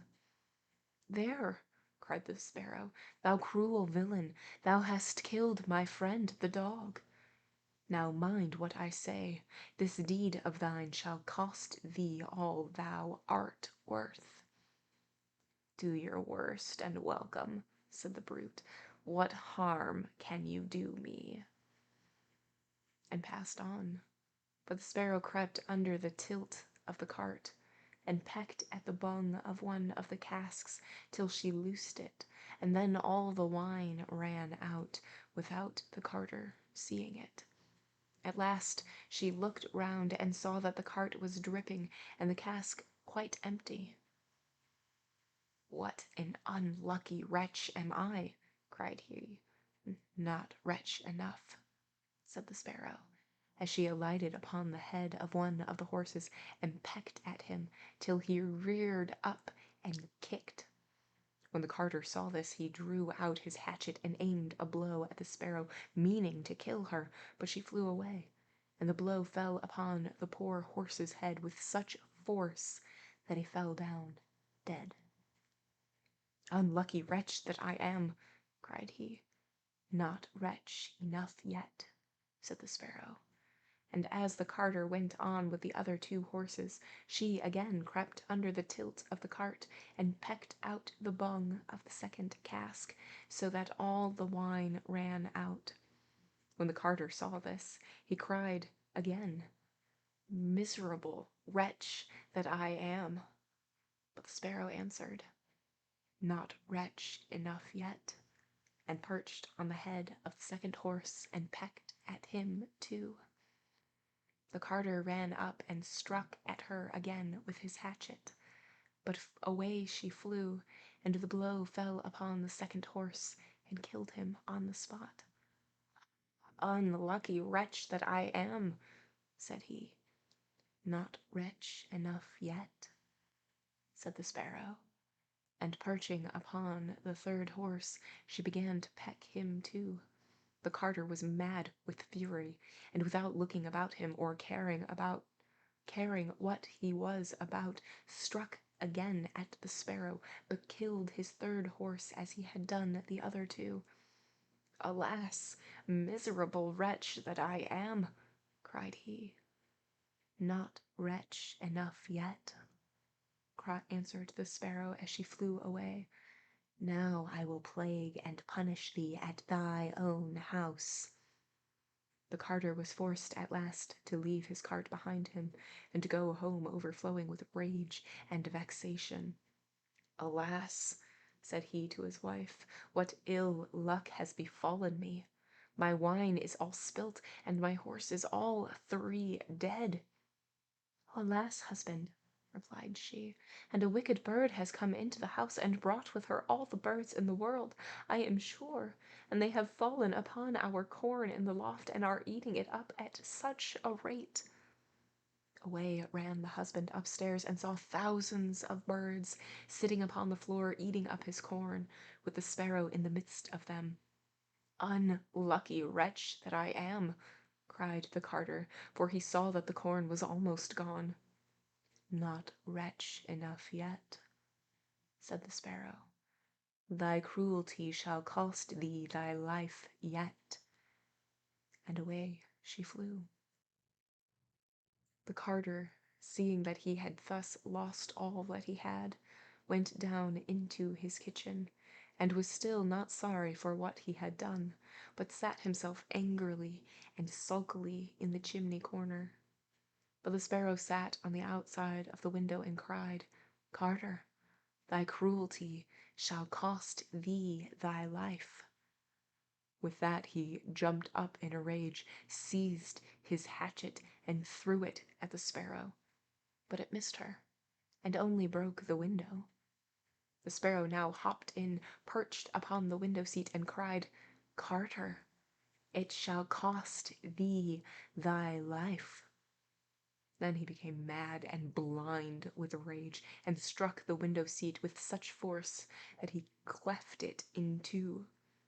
And as the sparrow flew from place to place, the carter and his wife were so furious that they broke all their furniture, glasses, chairs, benches, the table, and at last the walls, without touching the bird at all. In the end, however, they caught her. And the wife said, "Shall I kill thee at once?" "No," cried he, "that is letting her off too easily. She shall die a much more cruel death. I will eat her."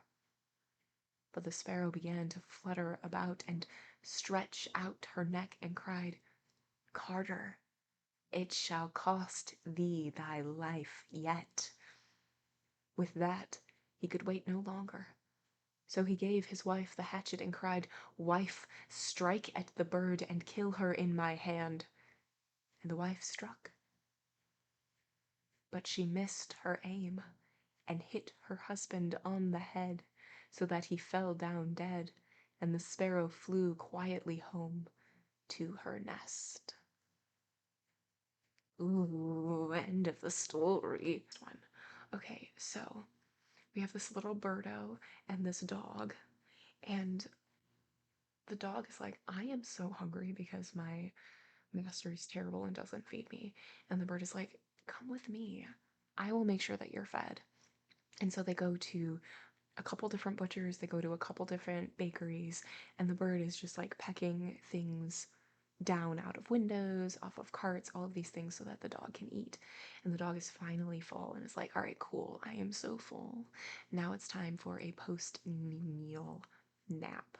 And so they go out and the dog takes a nap, and there is a merchant, a carter, who has these huge casks on the cart going to town, and the carter is not changing positions, and it looks like he's going to run over the dog, the sleeping dog. And so the bird's like, "Dude, you gotta move."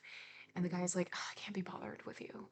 And so runs over the dog and kills the dog. And the bird is livid and is like, "All right, here we go, revenge time." And so the bird pecks at one of the casks, and the wine is completely lost in one of them. And the man is so mad. He takes up the hatchet and he starts like waving it around, trying to get the bird, and he accidentally slices and kills one of his horses. And it happens again. And the bird goes and pecks at the second cask, and all of the wine comes out, and the guy is so mad again, and so he starts with his hatchet again, trying to get the bird, and slices and kills his third horse. And each time something happens, the guy is like, "Oh my god, I am so unlucky, I'm such a wretch." And each time the bird is like, "I'm not done yet." And so after the three horses and the casks are diminished, she's like, "I'm gonna go to your home." So she goes to the home and invites all of these birds, and the birds are all eating all of the crops that they have. And the wife is just livid. And so they're trying to catch this bird and just destroying their house in the process. And the man finally captures the bird. And the bird just keeps saying, "It's not going to end until your life is ended," basically. And he's like, "Okay." And the wife is like, "Should I kill it?" And the man is like, "I'm going to eat this bird. This bird needs to suffer." And so he's holding the bird and tells the wife to use the hatchet to kill the bird. And she misses and kills him instead. Wild. What a wild roller coaster this was. General rule, do not kill someone's dog. Much like John Wick, they will go on a rampage. Exactly. That's the moral of this story. Thank you, Brothers Grimm. This is the basis of what John Wick was. Oh man, I kind of want that to be true. That the basis of John Wick was like, well, I was just reading the the dog and the sparrow one day, and I was like, what if the sparrow is Keanu Reeves?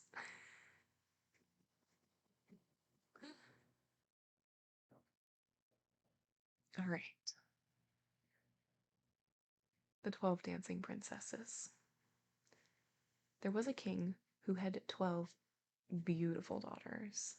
They slept in 12 beds, all in one room, and when they went to bed, doors were shut and locked up. But every morning their shoes were found to be quite worn through, as if they had danced in all night, and yet nobody could find out how it happened or where they had been. Then the king made it known to all the land that if any person could discover the secret and find out where it was that the princess danced in the night, he should have the one he liked best for his wife, and should be king after his death. But whoever tried and did not succeed, after 3 days and nights, should be put to death. A king's son soon came. He was well entertained, and in the evening was taken to the chamber next to the one where the princesses lay in their 12 beds. There he was to sit and watch where they went to dance, and, in order that nothing might pass without his hearing it, the door of his chamber was left open. But the king's son soon fell asleep, and when he awoke in the morning he found that the princesses had all been dancing, for the soles of their shoes were full of holes. The same thing happened the second and third night. So the king ordered his head to be cut off. After him came several others, but they had all the same luck, and all lost their lives in the same manner. Now it chanced that an old soldier, who had been wounded in battle and could fight no longer, passed through the country where this king reigned, and as he was traveling through a wood he met an old woman, who asked him where he was going. "I hardly know where I am going, or what I had better do," said the soldier, "but I think I should like very well to find out where it is that the princesses dance, and then in time I might be king." "Well," said the old dame, "that is no very hard task. Only take care not to drink any of the wine which one of the princesses will bring to you in the evening, and as soon as she leaves you, pretend to be fast asleep." Then she gave him a cloak and said, "As soon as you put that on, you will become invisible, and you will then be able to follow the princesses wherever they go." When the soldier heard all this good counsel, he determined to try his luck. So he went to the king and said he was willing to undertake the task. He was as well received as the others had been, and the king ordered fine royal robes to be given him. And when the evening came, he was led to the outer chamber. Just as he was going to lie down, the eldest of the princesses brought him a cup of wine, but the soldier threw it all away secretly, taking care not to drink a drop. Then he laid himself down on his bed, and in a little while began to snore very loud, as if he was fast asleep. When the 12 princesses heard this, they laughed heartily, and the eldest said, "This fellow too might have done a wiser thing than lose his life in this way." Then they rose up and opened their drawers and boxes and took out all their fine clothes and dressed themselves at the glass and skipped about as if they were eager to begin dancing. But the youngest said, "I don't know how it is. While you are all so happy, I feel very uneasy. I'm sure some mischance will befall us." You simpleton, said the eldest. You are always afraid. Have you forgotten how many kings' sons have already watched in vain? And as for this soldier, even if I had not given him his sleeping draught, he would have slept soundly enough. When they were all ready, they went and looked at the soldier, but he snored on and did not stir hand or foot. So they thought they were quite safe, and the eldest went up to her own bed and clapped her hands, and the bed sank into the floor, and a trap door flew open. The soldier saw them go down through the trap door, one after another, the eldest leading the way, and thinking he had no time to lose, he jumped up, put on the cloak which the old woman had given him, and followed them. But in the middle of the stairs he trod on the gown of the youngest princess, and she cried out to her sisters, "All is not right. Someone took hold of my gown." "You silly creature," said the eldest. "It is nothing but a nail in the wall." Then down they all went, and at the bottom they found themselves in a most delightful grove of trees, and the leaves were all of silver and glittered and sparkled beautifully. The soldier wished to take away some token of the place, so he broke off a little branch, and there came a loud noise from the tree. Then the youngest daughter said again, "I am sure all is not right. Did not you hear that noise? That never happened before." But the eldest said, "It is only our princes who are shouting for joy at our approach." Then they came to another grove of trees where all the leaves were of gold, and afterwards to a third, where the leaves were all glittering diamonds. And the soldier broke a branch from each, and every time there was a loud noise which made the youngest sister tremble with fear. But the eldest still said it was only the princes who were crying for joy. So they went on till they came to a great lake, and at the side of the lake there lay 12 little boats with 12 handsome princes in them, who seemed to be waiting there for the princesses. One of the princesses went into each boat, and the soldier stepped into the same boat with the youngest. As they were rowing over the lake, the prince who was in the boat with the youngest princess and the soldier said, "I do not know why it is, but though I am rowing with all my might, we do not get on so fast as usual, and I am quite tired. The boat seems very heavy today." "It is only the heat of the weather," said the princess. "I feel it very warm, too." On the other side of the lake stood a fine illuminated castle, from which came the merry music of horns and trumpets. There they all landed and went into the castle, and each prince danced with his princess, and the soldier, who was all the time invisible, danced with them too. And when any of the princesses had a cup of wine set by her, he drank it all up, so that when she put the cup to her mouth, it was empty. At this, too, the youngest sister was terribly frightened, but the eldest always silenced her. They danced on till 3 o'clock in the morning, and then all their shoes were worn out, so that they were obliged to leave off.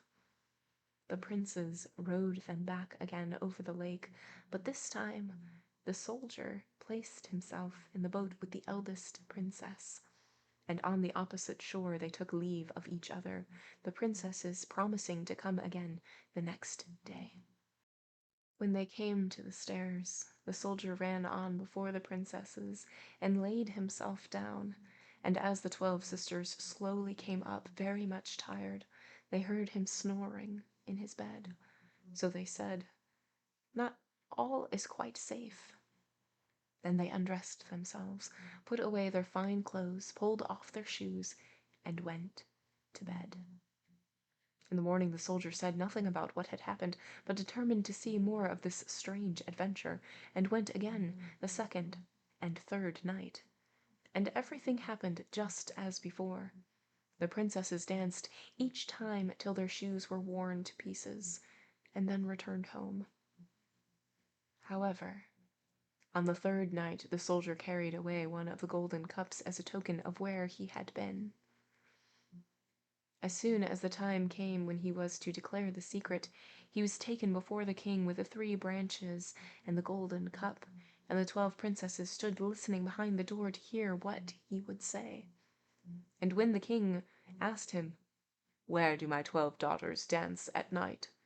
he answered, "With 12 princes in a castle underground."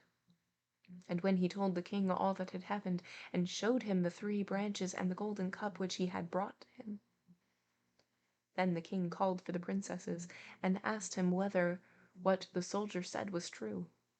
And when they saw that they were discovered, and that it was of no use to deny what had happened, they confessed it all. And the king asked the soldier which of them he would choose for his wife, and he answered, "I am not very young, so I will have the eldest."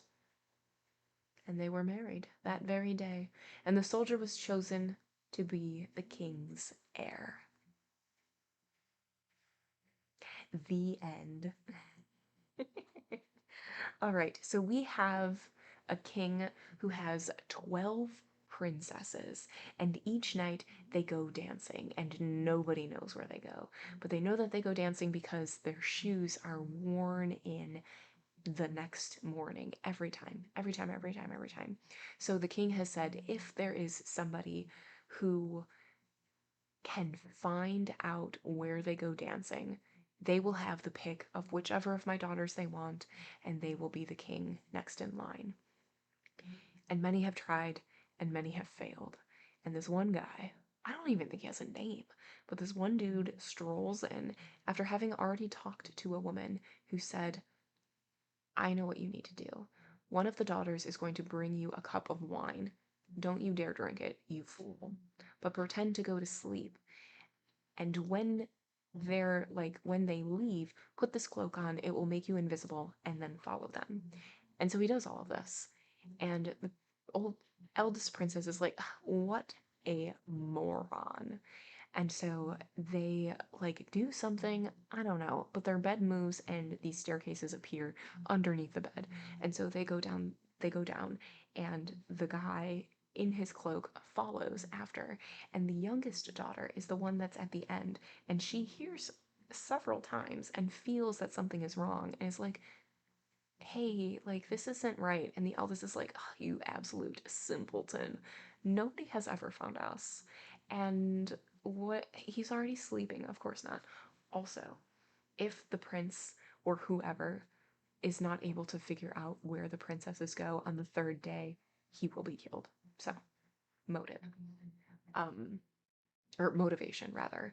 And so he goes, and each they're passing through these very beautiful trees that are like gold, silver, all of these things. And as he's going along, he breaks branches from them as proof or whatever. And each time he breaks a branch, it's super, super loud. And the youngest is like, "Guys, this has never happened before. Something's going on." And the eldest is like, "Whatever, it's the wind." And the next day, he's just interested. He doesn't, the jig is not up. He doesn't tell anybody. And so the next day, he follows again into that same world, just, curiosity. And on the third day, he is summoned by the king. He goes in there and he tells the story, and he shows him the things that he's gathered there. And the king is like, "Daughters, is this true?" And the daughters are like, "Yeah, it's true." And then the prince picks the eldest daughter because he's like, "I'm not a young man. I shall marry your eldest." And then they get married that day. And now he's in line to be king.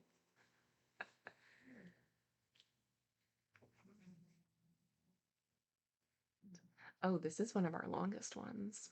It is longer than 9 minutes, so so get cozy. The Fisherman and His Wife. There was once a fisherman who lived with his wife in a pigsty close by the seaside. The fisherman used to go out all day long a fishing, and one day, as he sat on the shore with his rod, looking at the sparkling waves and watching his line, all on a sudden his float was dragged away deep into the water. And in drawing it up, he pulled out a great fish.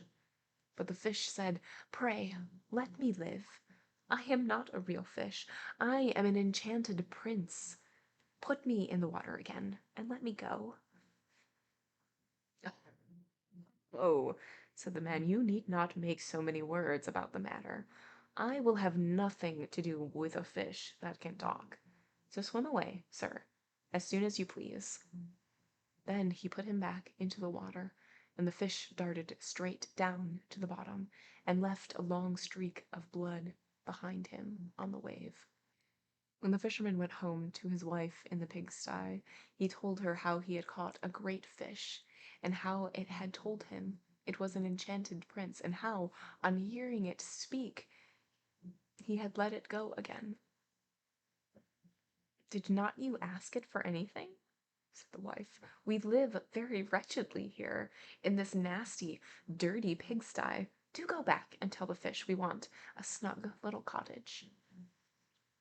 The fisherman did not much like the business. However, he went to the seashore, and when he came back there, the water looked all yellow and green. And he stood at the water's edge and said, "O man of the sea, hearken to me. My wife, Isabel, will have her own will, and hath sent me to beg a boon of thee." Then the fish came swimming to him and said, "Well, what is her will? What does your wife want?" "Ah," said the fisherman, "she wants that when I had caught you, I ought to have asked you for something before I let you go. She does not like living any longer in the pigsty, and wants a snug little cottage." "Go home, then," said the fish. "She is in the cottage already." So the man went home and saw his wife standing in the door of a nice, trim little cottage. Come in," she said. "Is not this much better than the filthy pigsty we had?" And there was a parlor, and a bedchamber, and a kitchen, and behind the cottage there was a little garden, planted with all sorts of flowers and fruits, and there was a courtyard behind full of ducks and chickens. "Ah," said the fisherman, "how happy we shall live now." "We will try to do so, at least," said the wife. Everything went right for a week or two, and then Dame Isabel said, "Husband, there is not near enough room for us in this cottage. The courtyard and the garden are a great deal too small. I should like to have a large stone castle to live in. Go to the fish again, and tell him to give us a castle." "Wife," said the fisherman, "I don't like to go to him again, for perhaps he will be angry. We ought to be easy with this pretty cottage we live in." "Nonsense," said the wife. "He will do it very willingly, I know. Go along and try." The fisherman went, but his heart was very heavy, and when he came to the sea he looked blue and gloomy, though it was very calm, and he went close to the edge of the waves and said, "O man of the sea, hearken to me. My wife Isabel will have her own will, and hath sent me to beg a boon of thee." "Well, what does she want now?" said the fish. "Oh," said the man dolefully, "my wife wants to live in a stone castle." "Go home, then," said the fish. "She is standing at the gate of it already." So away went the fisherman, and found his wife standing before the gate of a great castle. "See," said she, "is not this grand?" With that they went into the castle together, and found a great many servants there, and the rooms all richly furnished, and full of golden chairs and tables. And behind the castle was a garden, and around it was a park half a mile long, full of sheep and goats and hares and deer, and in the courtyard were stables and cow-houses. "Well," said the man, "now we will live cheerful and happy in this beautiful castle for the rest of our lives." "Perhaps we may," said the wife, "but let us sleep upon it before we make up our minds to that." So they went to bed. The next morning, when Dame Isabel awoke, it was broad daylight, and she jogged the fisherman with her elbow, and said, "Get up, husband, and bestir yourself, for we must be king of all the land." "Wife, wife," said the man, "why should we wish to be the king? I will not be king." "Well, then I will," said she. "But, wife," said the fisherman, "how can you be king? The fish cannot make you king." "Husband," said she, "say no more about it, but go and try. I will be king." So the man went away quite sorrowful to think that his wife should want to be king. This time the sea looked a dark gray color, and was overspread with curling waves and the ridges of foam as he cried out, "O man of the sea, hearken to me. My wife Isabel will have her own will, and hath sent me to beg a boon of thee." "Well, what should she have now?" said the fish. "Alas," said the poor man, "my wife wants to be king." "Go home," said the fish. "She is king already." Then the fisherman went home, and as he came close to the palace he saw a troop of soldiers, and heard the sound of drums and trumpets. And when he went in he saw his wife sitting on a throne of gold and diamonds, with a golden crown upon her head, and on each side of her stood 6 fair maidens, each a head taller than the other. "Well, wife," said the fisherman, "are you king?" "Yes," said she, "I am king." And when he had looked at her for a long time, he said, "Ah, wife, what a fine thing it is to be king! Now we shall never have anything more to wish for as long as we live." "I don't know how that may be," said she. "Never is a long time. I am king, it is true, but I begin to be tired of that, and I think I should like to be emperor." "Alas, wife, why should you wish to be emperor?" said the fisherman. "Husband," said she, "go to the fish. I say I will be emperor." "Wife," said the fisherman, "the fish cannot make an emperor, I am sure, and I should not like to ask him for such a thing."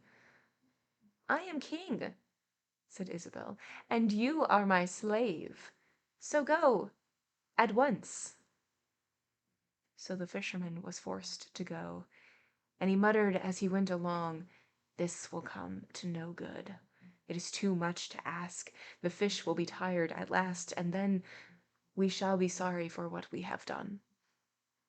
He soon came to the seashore, and the water was quite black and muddy, and a mighty whirlwind blew over the waves and rolled them about. But he went as near as he could to the water's brink and said, "O man of the sea, hearken to me. My wife Isabel will have her own will, and hath sent me to beg a boon of thee." "What would she have now?" said the fish. "Ah," said the fisherman, "she wants to be emperor." "Go home," said the fish. "She is emperor already." So he went home again, and as he came near he saw his wife Isabel sitting on a lofty throne made of solid gold, with a great crown on her head full 2 yards high, and on each side of her stood her guards and attendants in a row, each one smaller than the other, from the tallest giant down to a little dwarf no bigger than my finger. And before her stood princes and dukes and earls, and the fisherman went up to her and said, "Wife, are you emperor?" "Yes," said she, "I am emperor," said the man, as he gazed up at her. "What a fine thing it is to be emperor." "Husband," said she, "why should we stop at being emperor? I will be pope next." "Wife, oh, wife," said he, "how can you be pope? There is but one pope at a time in Christendom." "Husband," said she, "I will be pope this very day." "But replied the husband. "The fish cannot make you pope." "What nonsense!" said she. "If he can make me an emperor, he can make a pope. Go and try him." So the fisherman went. But when he came to the shore, the wind was raging, and the sea was tossed up and down the boiling waves, and the ships were in trouble and rolled fearfully upon the tops of the billows. In the middle of the heavens there was a little piece of blue sky, but towards the south all was red, as if a dreadful storm was rising. At this sight the fisherman was dreadfully frightened, and he trembled so that his knees knocked together, but still he went down near the shore and said, "O man of the sea, hearken to me. My wife Isabel will have her will, and hath sent me to beg a boon of thee." "What does she want now?" said the fish. Said the fisherman. "My wife wants to be pope." "Go home," said the fish. "She is pope already." Then the fisherman went home and found Isabel sitting on a throne that was 2 miles high. She had 3 great crowns on her head, and around her stood all the pomp and power of the church, and on each side of her were 2 rows of burning lights of all sizes, the greatest as the largest and biggest tower in the world, and the least no larger than a small rushlight. "Wife," said the fisherman, as he looked at all this greatness, "are you pope?" "Yes," said she, "I am pope." "Well, wife," replied he, "it is a grand thing to be pope, and now you must be easy, for you can be nothing greater." "I will think about that," said the wife. Then they went to bed, but Dame Isabel could not sleep all night for thinking what she should be next. At last, as she was dropping asleep, morning broke, and the sun rose. "Ha!" thought she, as she woke up and looked at it through the window. "After all, I cannot prevent the sun rising." At this thought she was very angry, and wakened her husband, and said, "Husband, go to the fish and tell him I must be lord of the sun and moon." The fisherman was half asleep, but the thought frightened him so much that he started and fell out of bed. "Alas, wife," said he, "cannot you be easy with being pope?" "No," said she, "I am very uneasy as long as the sun and moon rise without my leave. Go to the fish at once."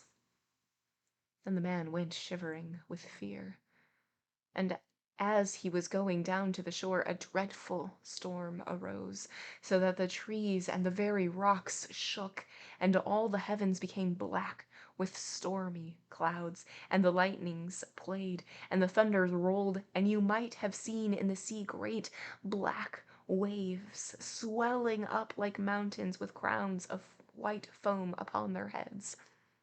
And the fisherman crept towards the sea and cried out as well as he could, "Oh, man of the sea, hearken to me. My wife Isabel will have her own will, and hath sent me to beg a boon of thee." "What does she want now?" said the fish. "Ah," said he, "she wants to be lord of the sun and moon." "Go home," said the fish, "to your pigsty again." And there they live to this very day. The end. All right, I have definitely heard this one before. It was very familiar, and I didn't realize that I knew it until we were going more into the story. Okay, so we have a fisherman and his wife, and they live in ruin. Just very small, meager things. And the wife, or the fisherman, comes upon this fish who can talk and is like, "Oh, please, just do me a solid and let me go. I'm a prince." And the fisherman is like, "Well, yeah, absolutely. I don't want anything to do with a talking fish. There you go, ploop." and swims away. And the fisherman goes home, tells his story, and the wife is like, dude, what are you talking about? He's a prince. You should have asked for something. Ask for like a bigger house. Like we live in much too small of an area. And so the fisherman goes the next day and is like, fish, please, my wife is begging me of this, but can you like give us a cottage? And the fish is like, yeah, go home. She's already there. He goes home. They have a cottage. They have rooms to their home now. They have a garden. They have little goats. And the fisherman is like, yeah, we have a cottage. You happy? And the wife is like, for now. And the next day, the wife wakes up and is like, husband, I want a castle. And the husband is like, all right. So he goes out there and is like, my wife is asking for more. Now she wants a castle. And the fish is like, all right, go home. She's in her castle.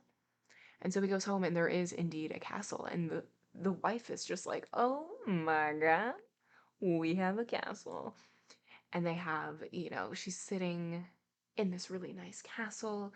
Their garden is so much bigger. They have so many more animals, like all of these things. And he's like, all right, now we're going to be happy. And she's like, we might be happy. And the next day she's like, I want to be king.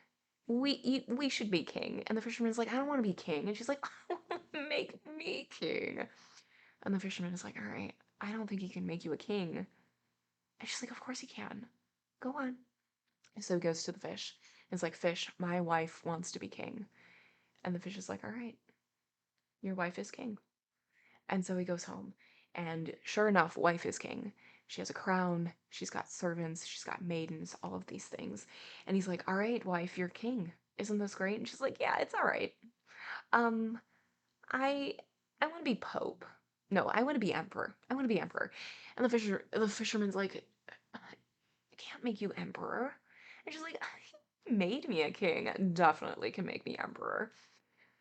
And so the fisherman goes and is like, fish, my wife wants to be an emperor. And the fish is like, all right, she's an emperor. And so it goes back, and sure enough, she's an emperor. And he's like, okay, wife, you're going to be happy now, right? Right? And she's like, no, I want to be pope. So the fisherman is like, all right, there can only be one. He cannot make you a pope. And she's like, just go ask. So he goes to the fish and is like, fish, she wants to be pope. He's like, all right, she's pope. Goes home. She is indeed pope. And now he's like, okay, you're Pope. You're like master of all of these things. I'm glad you're happy. You will be happy forever. We will have no more wants for the rest of our lives. We will never need anything else. And the wife is like, never is a long time. And the very next day, she like wakes up and she's like, "Ah, how dare the sun rise without me saying so? Husband, go tell the fish that I want to be master of the sun and the moon." And the fisherman is like, good God, woman. All right. Every time the fisherman is going back to the sea, to the fish, the water is getting grosser and is just like a reflection of the greed that this wife has. It's getting more and more tumultuous, and what was just a little murky is now just rolling waves to the point where ships cannot be here safely. And he goes to the fish and he's like, all right, fish, my wife wants to be master of the sun and the moon. And the fish is like, all right, go back to your pigsty. And that's where they lived for the rest of their days. So good. So good. Yeah, like the ocean is kind of like um the picture of Dorian Gray. Absolutely.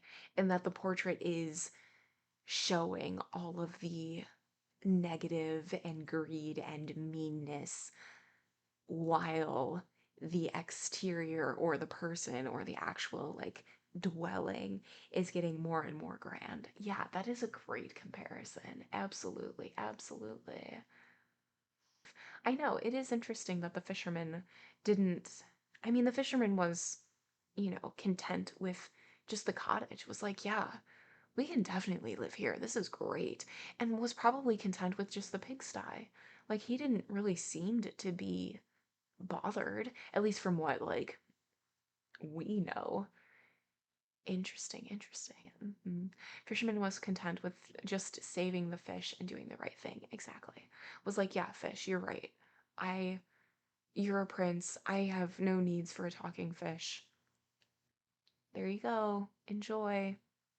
Have a good time. For sure. For sure, for sure. What a good one.